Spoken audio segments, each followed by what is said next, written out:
Okay. పక్షపాతం లేని దేవుడు పార్ట్ 5.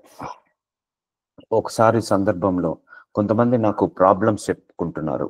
ఆహ్, ప్రేయర్ చేయించుకోవాలని. సో, వాళ్ళకు చాలామంది అన్యాయం చేశారు. చాలామంది వాళ్ళని మాటలన్నారు అని వాళ్ళు వాళ్ళ గురించి చెప్పుకుంటున్నారు.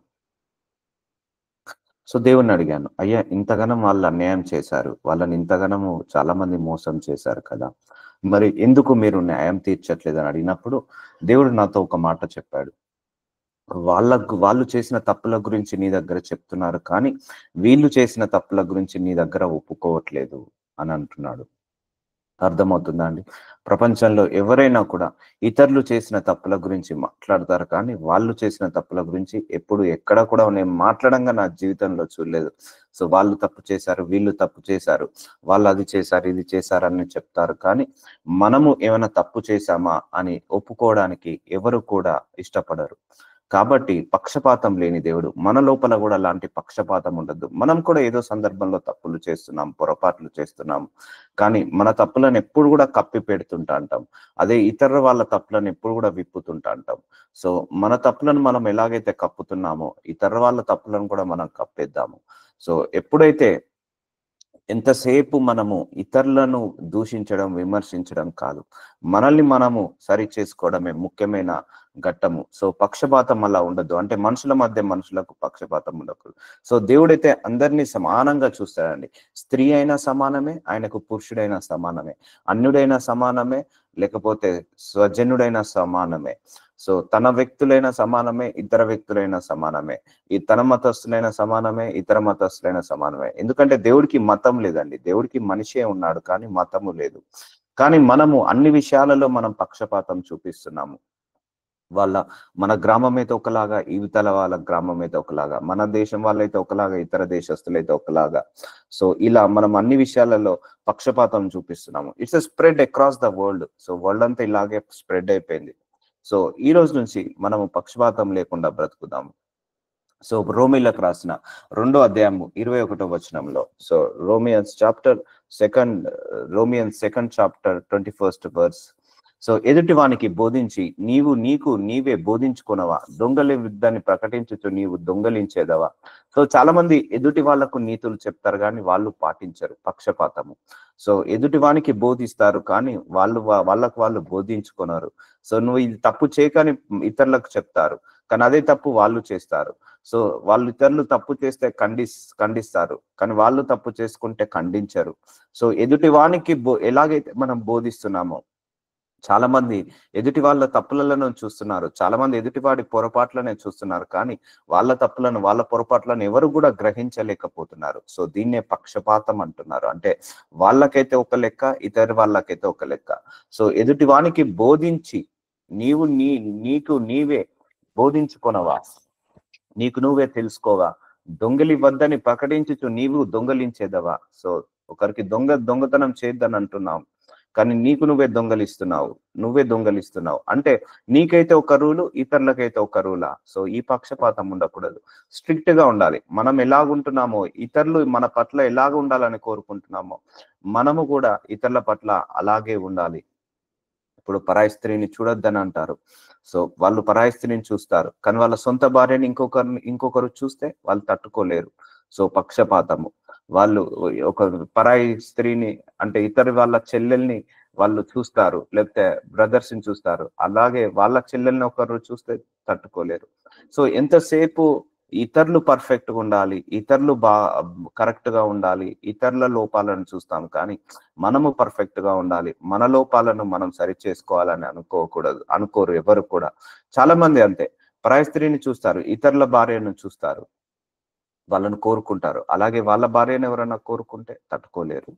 సో, ఇదెక్కడి పక్షపాతం. అలా ఉండకూడదు. సో, ఇదొక ఎగ్జాంపులే. ఎగ్జాంపులే.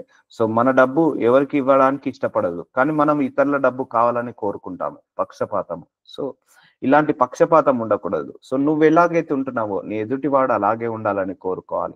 నీ ఎదుటివాడు ఎలాగైతే ఉంటున్నాడో మనం కూడా అలాగే ఉండాలని కోరుకోవాలి. కానీ చాలా మట్టుకి రూల్స్ అన్నీ ఎదుటి వాళ్ళకే. నా లైఫ్ లో చాలా మందిని చూసాను. ఆ రూల్స్ అన్ని ఎదుటి వాళ్ళకే గాని వాళ్ళకు పాటించడానికి కానే కాదు. Rule is rule, rule for all. దీంట్లో ఎలాంటి పార్షాలిటీ ఉండకూడదు. సో చాలా మంది వాళ్ళకు వాళ్ళు బోధించుకుంటున్నారు, ఇతరులకు బోధిస్తున్నారు, కానీ వాళ్ళ విషయానికి వచ్చే వరకు ఎవరు పాటించట్లేదు. సో వ్యభిచరింపవద్దని చెప్పు, నీవు వ్యభిచరించదవా? సో వ్యభిచారం చేయొద్దంటావు, సో నీవు వ్యభిచరిస్తున్నావు. చాలా మంది కూడా కొన్ని సాక్ష్యాలు విన్నాను. సో సో ఇప్పుడు వాళ్ళ భర్తనేమో అక్రమ సంబంధం పెట్టుకుంటాడు. సో ఒకళ్ళ భార్య పరాయి పురుషుడితోటి చూస్తేనే కొట్టివేస్తాడు. సో అంటే నువ్వు అక్రమ సంబంధం పెట్టుకుంటే తప్పు లేదు, కానీ అదే నీ భార్య ఇంకొకరిని చూసేసరికి నీకు కోపం వచ్చేస్తుంది, తప్పు వచ్చేస్తుంది. సో ఇక్కడ ఏమవుతుంది? పక్షపాతము. సో వ్యభిచరింపవద్దని చెప్పు, నీవే వ్యభిచరించదవా? విగ్రహములను అసహించుకొని నీవు గుళ్ళెను దోచెదవా? సో నువ్వే చెప్పుకుంటున్నావు. సో నా దగ్గర కూడా చాలా మంది వేరే ప్రాబ్లమ్స్ చెప్పుకున్నప్పుడు వాళ్ళు చేసిన తప్పుల గురించి చెప్తున్నారు, కానీ వీళ్ళు చేసిన తప్పుల గురించి నీ దగ్గర ఒప్పుకోవట్లేదు అన్నాడు. సో ఎప్పుడైనా కూడా గాడ్ ఎప్పుడు ఇష్టపడతాడంటే మన తప్పులు, మన లోపల 100 తప్పులను ఉండని, 1,00,000 తప్పులైనా ఉండనివ్వండి, పర్లేదు. సో అవి పెట్టుకొని మనం ఇతరుల తప్పులను, ఇతరుల లోపాలను చూసావా, అది దేవుడికి తప్పుగా కనపడుతుంది. ఎందుకంటే మన తప్పులను, మన పొరపాట్లను ఒప్పుకోవడమే దేవుడికి ఇష్టము. అంతేకాని పక్కవాడి తప్పులను, పక్కవాడి పొరపాట్లను ఒప్పించడం దేవుడికి ఇష్టము కాదు. సో విమర్శించద్దు, ఒకరిని దూషించద్దు. సో చాలా మంది యూట్యూబ్లలో వాళ్ళ మీద వీడియోలు తయారు చేయడం, వీళ్ళ మీద వీడియోలు తయారు చేయడం, ఆ సేవకుడిని ఈ సేవకుడు విమర్శించడం. సో అదే తప్పు. అందరూ nobody is perfect in the world. So ఏ సేవకుడు పర్ఫెక్ట్ కాదు, ఏ విశ్వాసి పర్ఫెక్ట్ కాదు. సో వాళ్ళకు వీళ్ళకు మధ్య వైరాన్ని పుట్టించొద్దు. సో ఇవన్నీ బైబిల్ చదివిన వాళ్ళు ఇంకెక్కువగా తీర్పు తీరుస్తుంటా అంటారు అన్ని విషయాలలో. సో ధర్మశాస్త్రమందు అతిశయించు నీవు, ధర్మశాస్త్రము మీరుట వలన దేవుణ్ణి అవమానపరచదవా? చూసారా, ఇవన్నీ మనం మీరితే దేవుణ్ణి అవమానం పరుస్తున్నాము. సో దేవుణ్ణి ధర్మశాస్త్రం అతిశయించు అంటే ధర్మశాస్త్రము నీకు ఇష్టమే, ఆ ఆజ్ఞలు పాటించాలని ఇష్టమే. నరహత్య చేయడం ఇష్టము లేదు, పాటించడం అంటే నీకు ఇష్టము. వ్యభిచారం చేయడం అంటే ఇష్టం లేదు, పాటించడం అంటే ఇష్టము. లేకపోతే దొంగలించడం నీకు ఇష్టం లేదు, ఆ ఆజ్ఞను పాటించడం అంటే ఇష్టము. కానీ అది ఇతరులకు చెప్పేసి నువ్వు తృణీకరించుకుంటున్నావు. సో అర్థమవుతుందండి. పక్షపాతం అంటే ఎలా అంటే మన విషయంలో కూడా పక్షపాతం ఉండద్దు. అంటే మనం ఒకరిని తెల్లగున్నోళ్ళని ఒకలాగా, నల్లగున్నోళ్ళని ఒకలాగా, చదివే వాళ్ళని ఒకలాగా, చదవని వాళ్ళని ఒకలాగా, అలాగే ఉన్న వాళ్ళని ఒకలాగా, లేని వాళ్ళని ఒకలాగా, ఇది చూడడం మాత్రమే పక్షపాతము కాదు. మన తప్పులను ఒప్పుకోకుండా ఇతర వాళ్ళను తప్పులను బయట పెడతాం చూసావా, అది పక్షపాతం. ఇప్పుడు మన ఇంట్లో మన పిల్లలు తప్పు చేస్తే 10 మందికి చెప్పుకోలేము. అదే పక్కింటి వాళ్ళ పిల్లలు తప్పు చేస్తే 10 మందికి కాదు, 100 మందికి ఫోన్లు చేసి చెప్తాము. దీన్నే పక్షపాతము. సో మన కడుపులో పుట్టిన వాళ్ళకు తప్పు చేస్తే మనం వెనుకేసుకొస్తాము, కానీ ఇతరుల కడుపులో పుట్టిన వాళ్ళను తప్పు చేస్తే వెనుకేసుకురాము, ఇంకా 10 మందికి చెప్తాము. సో దీన్నే పక్షపాతము. అంటే మనము ఎలా ఉండాలని కోరుకుంటున్నామో ఇతరుల పట్ల కూడా మనం అలాగే ఉండాలి. ఇతరులు ఎలాగుంటున్నారో మనము కూడా అలాగే వ్యవహరించాలి, అంటే మంచిగా వ్యవహరించాలి. రాయబడిన ప్రకారము మిమ్మును బట్టియే కదా దేవుని నామము అన్యజనుల మధ్య దూషించబడుచున్నది. చూసారా అండి, మన వల్లనే దేవుడి యొక్క నామము అన్యజనుల మధ్యనే దూషింపబడుతున్నది. సో చాలా మంది సేవకులు ఆ సేవకుడి మీద ఈ సేవకుడి మీద ఆ సేవకుడు, సో వాళ్ళకే యూనిటీ లేదు. సో అని చాలా మంది కూడా విమర్శలు పొందుకుంటున్నారు. కాబట్టి మన ప్రవర్తన బట్టి దేవుడి నామానికి ఏం కావాలి? మంచి పేరు రావాలి. దేవుని నామము అన్యజనుల మధ్యను దూషింపబడుచున్నది, మనుషులు సంతోషపెట్టు వారు చేయనట్లు. సో మనం ఎప్పుడు కూడా ఎఫెసీలకు రాసిన 6వ అధ్యాయం 6వ వచనంలో మనం ఎప్పుడు కూడా మనుషులను సంతోష పెట్టద్దండి. ఒకటండి, ఇప్పుడు మీ ఫ్రెండ్ ఒకడు ఉన్నాడు, తప్పు చేశాడు, అరే ఇది తప్పు అని చెప్పాడు అనుకో, వాడు మాట్లాడాడు. సో మనం ఏం చేస్తాము, వాడు మాట్లాడాడో వాడితోడు కోపం ఎందుకు అని వాడి తప్పుని కూడా మనం సపోర్ట్ చేస్తుంటా అంటాం. అట్లా మనుషులను సంతోష పెట్టద్దండి. సో చాలా మంది ఖండించారు. చాలా మంది కూడా వాళ్ళు చేసిన తప్పుకి సపోర్ట్ చేసి మళ్ళీ వాళ్ళ గురించి వెనకాల తప్పుగా మాట్లాడతారు, కానీ ముందేమో వాళ్ళ గురించి చెడుగా మంచిగా మాట్లాడతారు, కానీ వాళ్ళ వెనకాల చెడుగా మాట్లాడతారు. అంటే వాళ్ళు మనుషులను సంతోష పెట్టే వాళ్ళలాగా ఉండాలి. అలా ఎప్పుడు మనం ఉండొద్దండి, దేవుణ్ణి సంతోష పెట్టేలాగా ఉండాలి. సో ఎప్పుడైనా కూడా ఎవరు తప్పు చేసినా కూడా వాళ్ళు అరే ఇది నేను ఖండించాలి, ఖండించకపోతే వాళ్ళు బాగుపడరు. సో ఆ క్షణంలో వాళ్ళు మాట్లాడకపోవచ్చు. ఒక 6 నెలల తర్వాత అయినా వాళ్ళు రియలైజ్ అయ్యి యెస్ వీడు చేసింది కరెక్టే అని మళ్ళీ వాళ్ళే మన దగ్గరికొస్తారు.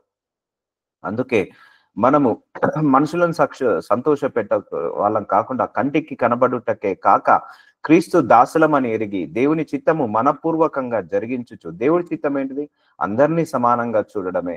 అందరినీ సమానత్వమే దైవతత్వం అండి. సమానత్వమే దైవతత్వము. దైవ గుణములో ఒక గుణము సమానంగా చూడడము.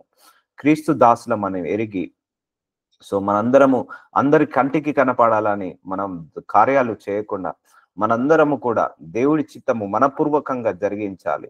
సో ఇది పక్షపాతం లేకుండా ఉండడమే దేవుడి చిత్తము.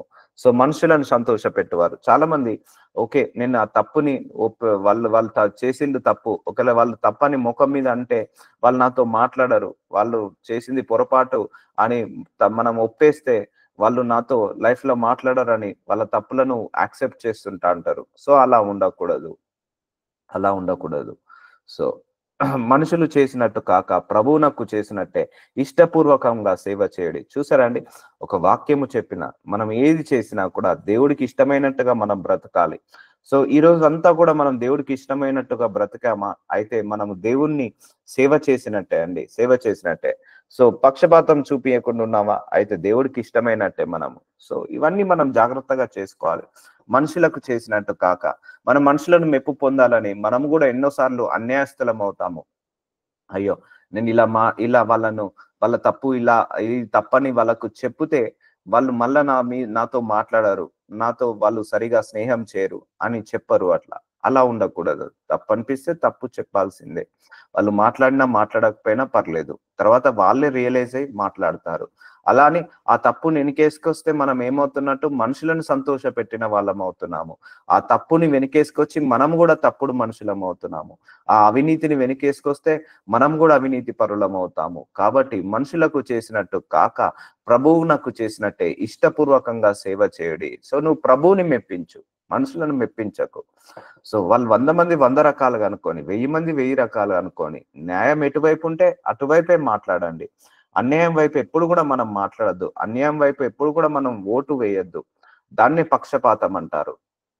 సో న్యాయము న్యాయమే, ఎప్పటికైనా అన్యాయం అన్యాయమే. సో మనం కూడా అన్యాయానికి సపోర్ట్ చేస్తే మనం కూడా అన్యాయస్తులం అవుతాము. కాబట్టి మన ప్రభువుకి ఏది ఇష్టమో అదే చేయండి. యేసు ప్రభువారు కూడా బైబిల్‌లో చాలా మంది కూడా తప్పు చేస్తే ఖండించేవాడు. అయితే ఎవరిని కూడా వెనకేసుకొచ్చేవాడు కాదు. సో మనం కూడా మనం కూడా పక్షపాతం లేకుండా ఉండాలి. సో ఒకటే గుర్తుపెట్టుకోండి. మనం ఇతరుల లోపాలను, ఇతరుల తప్పులను, ఇతరుల పొరపాట్లను తీస్తున్నామే.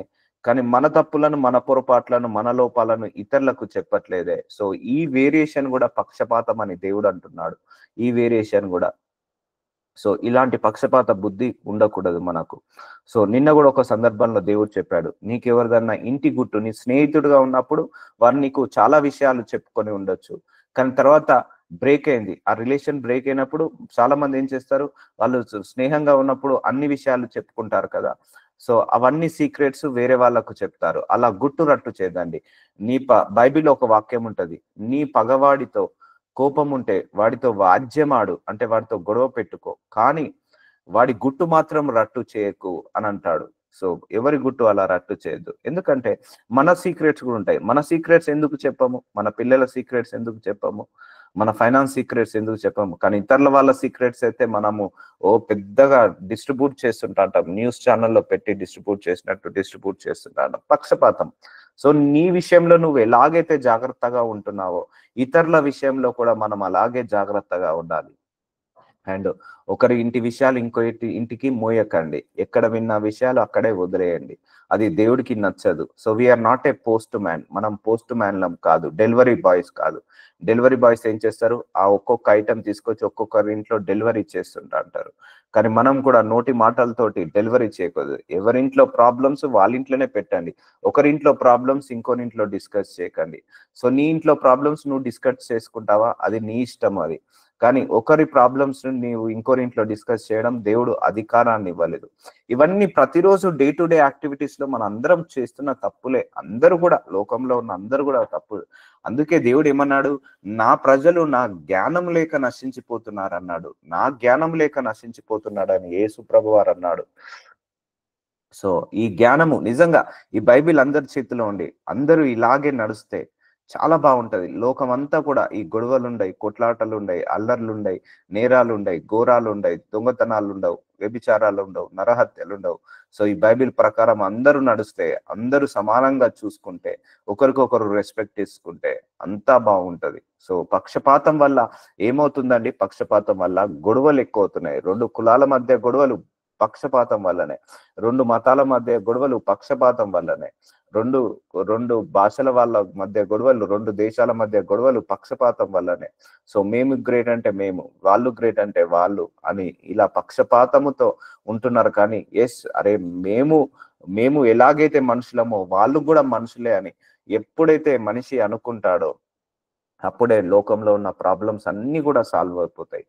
సో చాలా మంది కూడా స్త్రీనైతే ఒకలాగా, పురుషుడైతే ఒకలాగా, వైఫ్ అయితే ఒకలాగా, హస్బెండ్ అయితే ఒకలాగా, సో ఒకలాగా, కొడుకైతే ఒకలాగా, కోడలైతే ఒకలాగా ఇలా ట్రీట్ చేస్తుంటా అంటారు. చూసారా అండి? రిలేషన్స్ బట్టి కూడా ట్రీట్మెంట్ ఉంటుంది మన దగ్గర. నేను చాలా గమనించాను చిన్నప్పటి నుంచి కూడా. సో కోడళ్ళైతే ఒకలాగా చూస్తుంటా అంటారు. అక్కడే ఉండాలి, దూరమే ఉండాలి, కిందనే పడుకోవాలి, కిందనే ఉండాలి. సో కొడుకు తప్పు చేస్తే వెనకేసుకొస్తారు. సో కూతురు తప్పు చేస్తే వెనకేసుకొస్తారు. సో కొంతమంది ఆడపిల్లలు కూడా వాళ్ళ తల్లి అయితే ఒకలాగా, అత్త అయితే ఒకలాగా. అంత పార్షాలిటీ, రిలేషన్ లో పార్షాలిటీ, ఫ్యామిలీస్ లో పార్షాలిటీ, సొసైటీలో పార్షాలిటీ, కంపెనీలో పార్షాలిటీ, సమస్తము పార్షాలిటీతో నిండుకుంది. అది అది మనిషి కలర్ ని బట్టి కూడా పార్షాలిటీ చూపిస్తున్నారండి. ఒక మనిషి తెల్లగా ఉన్నాడంటే ఒకలాగా ట్రీట్ చేస్తున్నారు, నల్లగా ఉన్నారంటే ఒకలాగా ట్రీట్ చేస్తున్నారు. సో పొడుగ్గా ఉంటే ఒకలాగా ట్రీట్ చేస్తున్నారు, పొట్టిగా ఉంటే ఒకలాగా ట్రీట్ చేస్తున్నారు, సరిగా చదివితే ఒకలాగా ట్రీట్ చేస్తున్నారు, చదవకపోతే అంటే ఎక్కడ చూడు పక్షపాతము అన్ని విషయాలలో స్ప్రెడ్ అయిపోయింది. మనం గమనిస్తే అన్ని విషయాలలో స్ప్రెడ్ అయిపోయింది. సంఘాలలో కూడా స్ప్రెడ్ అయిపోయింది పక్షపాతము. ఉన్నోళ్ళైతే కుర్చీలో కూర్చోవాలి, లేనోళ్ళైతే కింద కూర్చోవాలి, దశమ భాగాలు ఇచ్చేళ్ళైతే ముందట కూర్చోవాలి, ఇవ్వని వాళ్ళందరూ వెనుక కూర్చోవాలి. సో ఇలా సంఘాలలో కూడా సమానతత్వము లేకుండా పోయింది. సో పక్షపాతంతో ఉంది. సో ఇలాంటి వాళ్ళు దేవుణ్ణి మెప్పించరు, మనుషులను మెప్పిస్తారు. ఓకే, ఆ ధనవంతుడు వచ్చినప్పుడు నువ్వు కూర్చోబెట్టావు, ఆ ధనవంతుడి దృష్టికి నువ్వు కరెక్ట్ గా కనిపిస్తావు. పేదవాడినేమో కుర్చీ కింద కూర్చోబెట్టావు, కానీ దేవుడి దృష్టికి నువ్వు నీచుడుగా, అసహ్యుడిగా కనపడతావు. ఎందుకంటే నువ్వు ఇద్దరిని సమానంగా చూడట్లేదు. సో ఇక్కడ నువ్వు మనుషులను సంతోష పెడుతున్నావు, కానీ దేవుణ్ణి సంతోష పెట్టట్లేదు. కాబట్టి మనం ఏది చేసినా కూడా దేవుడిని సంతోష పెట్టేలాగా చేయాలి, దేవుడు మెప్పు పొందేలాగా చేయాలి, కానీ మనుషులను సంతోష పెట్టినట్టుగా మాట్లాడకూడదు. సో ఇవన్నీ మన క్యారెక్టర్ లో ఉన్న లోపాలు, మనం డే టు డే యాక్టివిటీస్ లో ఉన్న లోపాలు. ఇవి సరి చేసుకుంటే మన యేసయ్య స్వరూపంలోకి వస్తాం. అందుకే దేవుడు ఎలా మాట్లాడతాడు తెలుసా అండి? ఆయన స్వరూపంలోకి మారే వరకు మనల్ని మారుస్తూనే ఉంటాడు, మనల్ని మాట్లాడుతూనే ఉంటాడు. ఎండ్ ఆఫ్ ది డే దేవుడి యొక్క గోల్ ఏంటిదంటే ఆయన స్వరూపంలోకి మనం మారాలి. ఆయన లక్షణాలు, ఆయన స్వభావము, ఆయన గుణము, ఆయన గుణగణము, ఆయన మంచితనములోకి మనము ట్రాన్స్ఫర్మేషన్ అవ్వాలి. సో దాసుడనైనా స్వతంత్రుడనైనా మీలో ప్రతివాడును ఏ సత్కార్యం చేయనో దాని ఫలము ప్రభు వలన పొందునని మీరు ఎరుగుదురు. చూసారా అండి? దాసుడైన మనము యజమానుని ఒకలాగా చూస్తాము. కంపెనీస్లలో యజమానుడు సిఓనైతే ఒకలాగా, అలాగే ఆఫీస్ బాయ్ అయితే ఒకలాగా చూస్తారు. లేకపోతే యజమానుడైతే ఒకలాగా, లేకపోతే పనివాడిని ఒకలాగా చూస్తారు. కానీ దేవుడు ఆ ఇద్దరిని సమానంగా చూస్తాడు. దాసుడైనా స్వతంత్రుడైనా మీలో ప్రతివాడును ఏ సత్కార్యం చేయనో దాని ఫలము ప్రభు వలన పొందురని మీరు ఎరుగుదురు. సో మనం ఏ చేసినా కూడా దేవుడి దగ్గర నుంచి రివార్డ్ వస్తుందండి. మన పక్షపాతం చూపించినా కూడా మనల్ని కూడా ఒకరు పక్షపాతం చూపిస్తారు. సో ప్రభు దగ్గర నుంచి ఒకటే గుర్తు పెట్టుకోండి, మనం చేసే ప్రతి సత్కార్యంకి ఫలం ఇస్తాడు. నువ్వు సమానంగా చూస్తున్నావా అందరినీ? సో దేవుడు నీకు మంచి ప్రతిఫలాన్ని ఇస్తాడు. సో సమానంగా చూడట్లేదా? ఆ ప్రతిఫలాన్ని పొందుకోలేవు. సో దాసుడనైనను స్వతంత్రుడనైనను మీలో ప్రతివాడును ఏ సత్కార్యము చేయనో, అంటే ఏ మంచి కార్యం చేయనో దాని ఫలము ప్రభువున పొందునని మీరు ఎరుగుదురు. సో దేవుడి వల్ల మనకందరికీ కూడా రివార్డ్ ఉంటుంది, ప్రతి విషయంలో రివార్డ్ ఉంటుంది. కాబట్టి సత్కార్యాలు చేద్దాము. ఈ పక్షపాత బుద్ధి తీసివేసేసుకొని సమానతత్వంతో రావాలని మనం సమానతత్వంతో ప్రార్థించుకుందాము. ఒకటే అండి, మనము నీతిని ప్రేమించి అన్యాయాన్ని అసహించుకోవాలి. సో పరిశుద్ధతను ప్రేమించి అన్యాయాన్ని అసహించుకోవాలి. సో మన దేవుడు కూడా నీతిని ప్రేమించి అన్యాయాన్ని అసహించుకుంటాడు. ఆయనకు అన్యాయం అంటే అస్సలు ఇష్టం ఉండదు. సో ఇజ్రాయిల్ ప్రజలు అన్యాయం ఉన్నదంటే ఆయన తట్టుకోలేకపోయాడు. సో ఒక వ్యక్తి అన్యాయంగా యుద్ధాలు జరుగుతుంటాయి. సో దేవుడు వాళ్ళ సొమ్ముని తీసుకురావద్దంటాడు. కానీ ఒక వ్యక్తి బంగారం తీసుకొచ్చుకుంటాడు. అన్యాయం అది. సో దేవుడు ఆ అన్యాయస్తుని బట్టి ఆ ఇజ్రాయేల్ ప్రజలు ఓడిపోయేలాగా చేస్తాడు. ఎందుకంటే ఆయన తట్టుకోలేడు అన్యాయాన్ని. ఒక రైతు పొలం వేశాడండి, ఒక ఎకరం పొలంలో. అందులో ఒక ఒక చెట్టుకి చీడ పురుగు వచ్చింది. తట్టుకోగలుగుతాడా? తీసివేసేస్తాడు. సో అలా ఉంటుందన్నట్టు. సో అన్యాయాన్ని ఎప్పుడు కూడా దేవుడు ఎంటర్టైన్ చేయడు. So as much of as possible అంటే నోబడీ ఈజ్ పర్ఫెక్ట్. ఈవెన్ నేను పర్ఫెక్ట్ కాదు, మీరు పర్ఫెక్ట్ కాదు, ఎవరు పర్ఫెక్ట్ కాదు. So but we need to make our self perfect day by day. ప్రతిరోజు కూడా మనల్ని మనం పర్ఫెక్ట్ గా మారాలి, పర్ఫెక్ట్ గా మార్చుకోవాలి. సో ఇప్పటి వరకు దేవుడు ఎన్నో అంశాల గురించి మాట్లాడాడు. ఈ పక్షపాతం అనే అంశం గురించి మాట్లాడలేదు. కాబట్టి ఇప్పుడు మనకు వీటన్నిటి గురించి అరుస్తుంటే ఇంకెక్కడో మనము ఈ లోపంలో ఉన్నాము అని దేవుడు బయలుపరుస్తున్నాడు మనందరికీ కూడా. సో కాబట్టి పక్షపాతం లేదా, దేవుడు నీకు మంచి ప్రతిఫలాన్ని ఇస్తాడు. ప్రభు వలన పొందుదని మీరు ఎరుగుదురు. యజమానులారా మీకును వారికిని యజమానుడైన వాడు పరలోకమందున్నాడు. చూసారా అండి, ఇటు ధనవంతుడికి యజమానుడు యేసయ్యనే, పేదవాడికి యేసయ్యనే. సో ఉన్నోడికి లేనోడికి యజమాని యేసయ్యనే, యేసు ప్రభువారే. సో నాకైనా మీకైనా యజమానుడు యేసు ప్రభువారే. సో అందరికీ సమానంగా తీర్పు తీర్చేది ఆయనే. యజమానులారా మీకును వారికిని యజమానుడైన వాడు అంటే దాసుడికైనా యజమాని ఒక హెడ్ ఉన్నాడు, యేసు ప్రభువారు పరలోకంలో ఉన్నాడు. అలాగే యజమానుడికి కూడా ఒక హెడ్ ఉన్నాడు, పరలోకమందు ఉన్నాడు. ఆయనకు పక్షపాతము లేదని ఎరిగిన వారే. చూసారా అండి, ఆయనకు పక్షపాతం లేదు. యజమానుడు ఇప్పుడు మన దేశంలో కావచ్చు, మనకున్న పరిస్థితులు ఎలా ఉందండి, ఒకవేళ ధనవంతుడు తప్పు చేశాడు అనుకోండి, వాళ్ళ ట్రీట్మెంట్ వేరే, అంటే కప్పివేస్తారు లంచాలు తీసుకొని. అదే పేదవాడు తప్పు చేస్తాడు అనుకోండి, వాళ్ళు కప్పివేరు. సో వాళ్ళకు శిక్ష వేస్తుంటా అంటారు. కానీ మన యేసు ప్రభువారికి అలాంటి పక్షపాతం లేదండి. స్త్రీ అయినా పురుషుడైనా, ధనవంతుడైనా పేదవాడైనా, ఉన్నోడైనా లేనోడైనా, పొట్టివాడైనా పొడుగువాడైనా, నల్లవాడైనా తెల్లవాడైనా, సో భార్య అయినా భర్త అయినా, అత్తైనా కోడలైనా, ఏదైనా ఎవరైనా కూడా దేవుడి దృష్టికి మాత్రము అందరూ ఈక్వలే. అందరికి మన క్రియలను బట్టే ఆయన ఏం చేస్తాడు, తీర్పు తీరుస్తాడు. సో అందుకే యజమానులారా మీకును వారికిని యజమానుడైన వాడు పరలోకమందున్నాడని. ఇప్పుడు మన ఇంట్లో పని వాళ్ళని మనం తక్కువ చేసి చూసామనుకోండి, ఆ పనివాడి యొక్క యజమాని ఎవరు, యేసు ప్రభువారు. మన యొక్క యజమాని ఎవరు, యేసు ప్రభువారు. సో అందుకే ఎవరిని చులకనగా చూడొద్దు, ఎవరిని తక్కువ చేసి చూడొద్దు. ఇంట్లో పని వాళ్ళకి ఇవ్వాల్సిన రెస్పెక్ట్ వాళ్ళకి ఇవ్వాలి. ఓకే, దేవుడి యొక్క కృపను బట్టి మనం యజమానుడి పొజిషన్ లో ఉన్నావు. సో వాళ్ళ యొక్క పరిస్థితిని బట్టి వాళ్ళు పని వాళ్ళ పొజిషన్ లో ఉన్నారు. కానీ మన పని వాళ్ళను కూడా ఎప్పుడు కూడా తక్కువ చేసి చూడొద్దండి. సో పక్షపాతం చూపించొద్దు వాళ్ళ విషయంలో కూడా. సో ఇప్పుడు అర్థమవుతుందా అండి, దేవుడికి పక్షపాతం లేదని ఎరిగిన వారై వారిని బెదిరించుట మాని ఆ ప్రకారమే వారి ఎడల ప్రవర్తించుడి. బెదిరించొద్దు, పని వాళ్ళను బెదిరించొద్దు. చాలా మంది కూడా పనులను బెదిరిస్తుంటా అంటారు. సో వాళ్ళకు చెప్పుకోవాలి, ఏమైనా పని చేయకపోతే చెప్పి చేయించుకోవాలి. సో బెదిరించొద్దు. సో అందరికీ కూడా దేవుడు ఒకడు ఉన్నాడు, అందరికీ యజమానుడు ఒకడు ఉన్నాడు. ఆయనకు ఎలాంటి పక్షపాతం ఉండదు. ఓకే, నువ్వు ధనవంతుడా అయితే నీకు తక్కువ ట్రీట్మెంట్ ఉంటుంది, నువ్వు పేదవాడువా అయితే నీకు ఎక్కువ ట్రీట్మెంట్ ఉంది, ఎక్కువ పనిష్మెంట్ ఉంటుంది. అలా ఉండదు దేవుడి దగ్గర. ఆయన నీతి న్యాయమైన నీతి, ఆయన తీర్పు న్యాయమైన తీర్పు. అందరికీ ఈక్వల్ గా తీర్పు తీర్చబడుతుంది. ఇప్పుడు నేను దేవుడు సేవ చేస్తున్నాను, నేను తప్పు చేస్తే ఎగ్జామ్షన్ అస్సలు ఉండదు. ఎగ్జామ్షన్. సో నాకు ఇవ్వాల్సిన పనిష్మెంట్ నాకు ఇస్తాడు, మీకు ఇవ్వాల్సిన పనిష్మెంట్ మీకు ఇస్తాడు. ఎవరు తప్పు చేసినా కూడా ఆయనకు సమానమే. అయ్యో ప్రభువా, నేను మీ నామం పేరు మీద దయ్యాలను వెళ్ళగట్టలేదా, స్వస్థత పరచలేదా అంటే అప్పుడు ఆయన ఒకటి అంటాడు, అక్రమం చేయవారులారా నా యొద్ద నుండి మీరు వెళ్ళిపోండి అంటాడు. అంటే ఆయన లంచం పుచ్చుకునే దేవుడు కాదు. నువ్వు ఫేవర్ చేస్తున్నావని ఆయన మార్చుకునే దేవుడు కాదు. అయ్యో ఈయన సేవ చేస్తున్నాడే, అయ్యో వీళ్ళు నాకు దశమ భాగాలు ఇస్తున్నారే, అయ్యో వీళ్ళు నాకు మందిరాలు కట్టిస్తున్నారే, అయ్యో వీళ్ళు నాకు ఆరాధిస్తున్నారే, స్తుతిస్తున్నారే, వీళ్ళు తప్పు చేస్తే చూసి చూడనట్టు వెళ్ళిపోదాం. సో మన యొక్క గవర్నమెంట్ టైప్ కాదు, మన యొక్క మనుషుల లెక్క కాదు దేవుడు. సో ఆయనకు పక్షపాతం ఉండదు, ఆయన లంచాలను పుచ్చుకునే దేవుడు కాదు.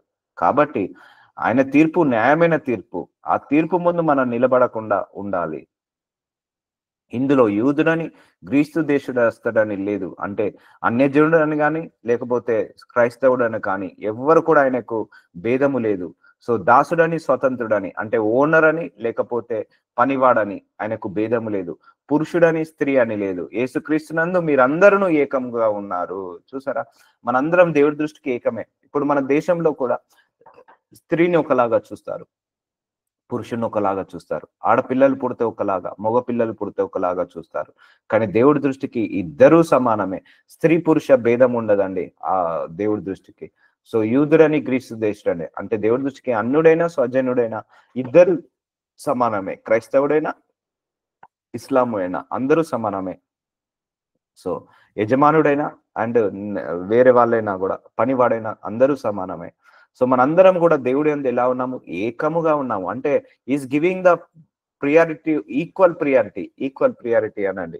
సో అందరికీ కూడా ఆయన ఏమి ఇస్తున్నాడు? సమానతత్వం ఇస్తున్నాడు. ఏకముగా ఉన్నారు అంటే ఈక్వల్ ప్రియారిటీ ఇస్తున్నాడు.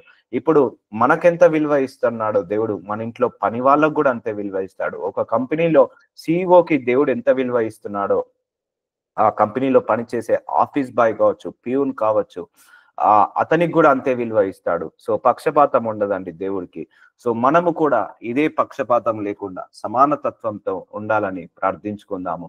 సో ఇప్పుడు అర్థమవుతుందండి, ఒక క్లారిటీ వచ్చింది కదా, మనం పీపుల్ని ఎలా ట్రీట్ చేయాలి, మనం ఎలా ఉండాలి. ఒకటి గుర్తుపెట్టుకోండి, ఒకరు తప్పు చేశారని మనం 10 మందికి చెప్తున్నాము. అదే మనము తప్పు చేస్తే 10 మందికి ఎందుకు చెప్పుకోవట్లేదు? ఎందుకంటే పక్షపాతం చూపిస్తున్నావు నీ క్యారెక్టర్‌కి, వాళ్ళ క్యారెక్టర్‌కి.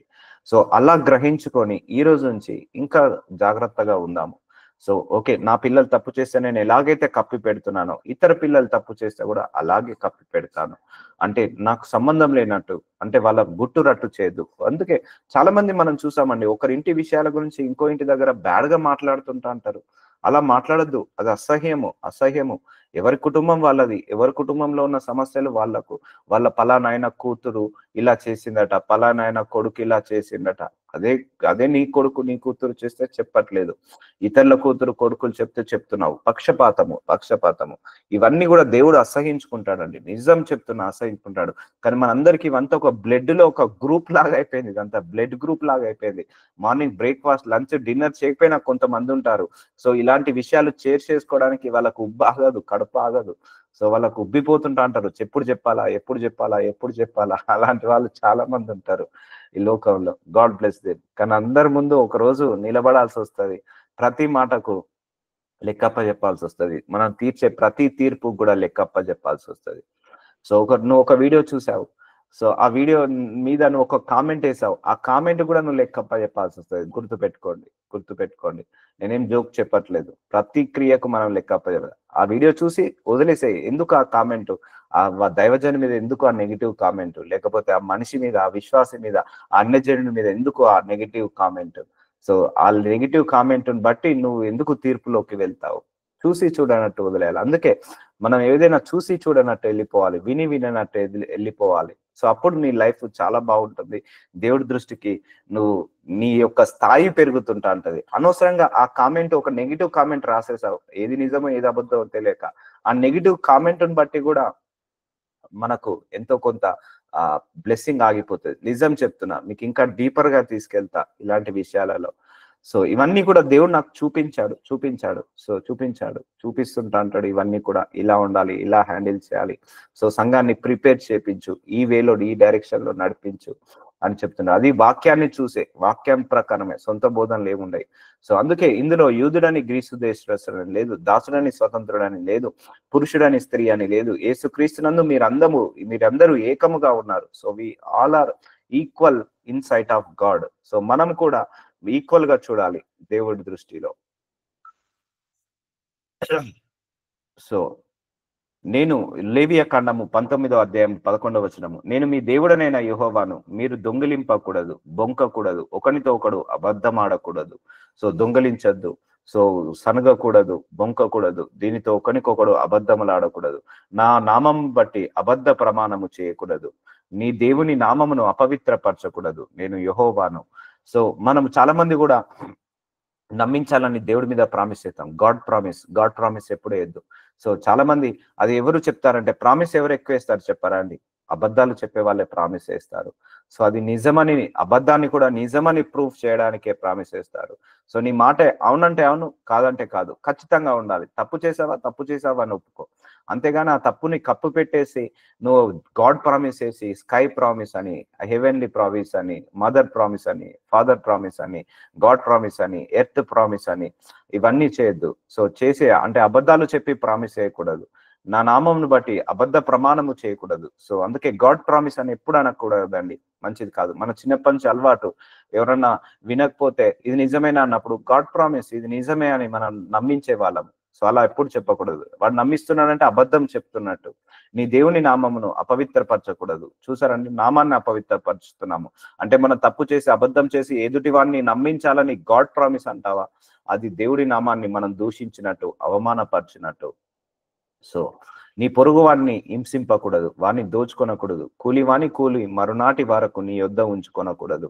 చూసారా, మన పొరుగు వాడిని హింసింపకూడదు. సో ఎవరైనా చాలా మంది పనోళ్లను హింసిస్తారండి. వేరే వేరే దేశాలలో పనోళ్లను చాలా చీప్ గా చూస్తారు, వాళ్ళను కొడతారు, తిడతారు.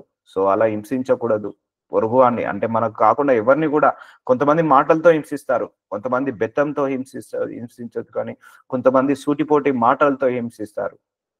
కుటుంబాలలో కూడా అలాగే జరుగుతుంటా ఉంటాయి. వాడిని దోచుకొనకూడదు. కూలివాని కూలి మరునాటి వరకు నీ యొద్ద ఉంచుకొనకూడదు. ఇప్పుడు మనందరం కూడా పని చేసే వాళ్ళమే కదండి. మనం జీతం రావాలని ఎలాగైతే ఎక్స్పెక్ట్ చేస్తామో పనివాడు కూడా, కూలి చేసేవాడు కూడా, వాడు కూడా ఎక్స్పెక్ట్ చేశాడు. అందుకే నీవు ఏదైతే ఒప్పుకుంటావో అది ఇచ్చేయాలి. ఫస్ట్ తొందరగా ఇచ్చేయాలి. చాలా మంది కూలి వాళ్ళకు లేట్ చేస్తారు. ఇంట్లో పని వాళ్ళకు 15వ తారీఖు 20వ తారీఖు ఇస్తారు. అలా ఇవ్వద్దండి.